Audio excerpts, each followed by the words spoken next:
Western Australia is Australia's largest state, and I'm told it's best kept secret.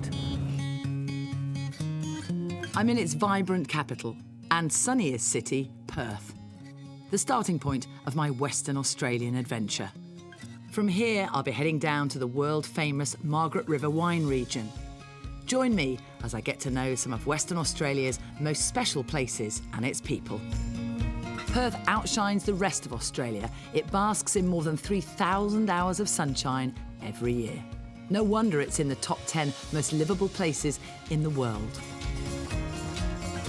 Of course, we British love our weather, but the fact that 150,000 Brits come to visit Perth every year means it must be a pretty good place for me to start my Western Australian adventure. Elizabeth Quay is a new development in the centre of Perth and has brought the Swan River, the reason settlers came here in the first place, back into the heart of the city. Thousands of years before the colonists started building Perth in 1829, this was home to the Aboriginal Nyunga people. Walter McGuire is an Aboriginal elder. Julia, my name's Walter McGuire. My Nyunga name is Gillinya, means morning star. I'm glad to see you here today in my land, the land of the Nyunga Whadjuk people. Thank you very much, Walter.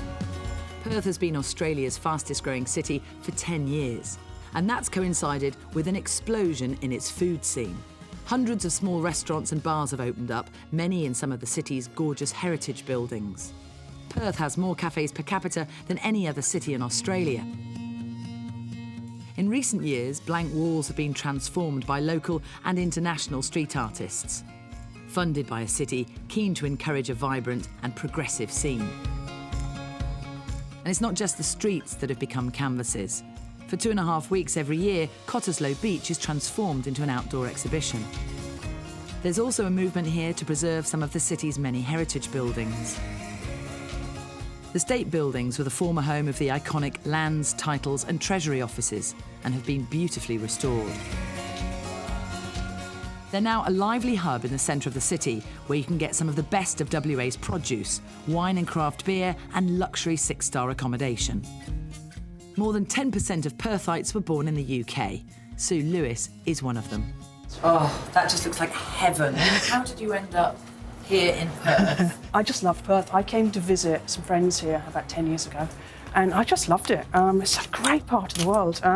We've got wonderful weather, of course, the most amazing beaches. I started up my business at farmers markets and we do have a great food culture.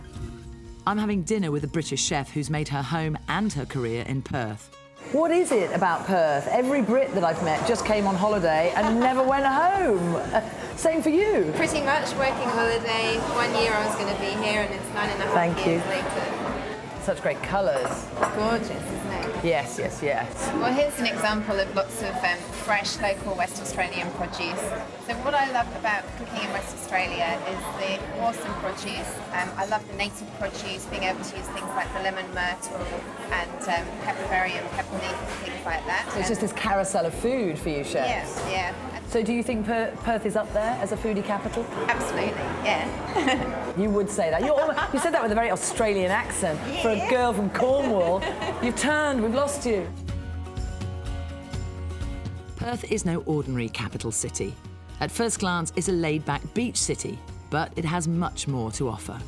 It's buzzing and modern, and really at the top of its game when it comes to food, arts and entertainment. And what a cityscape. It's just fantastic. A truly seductive place to explore.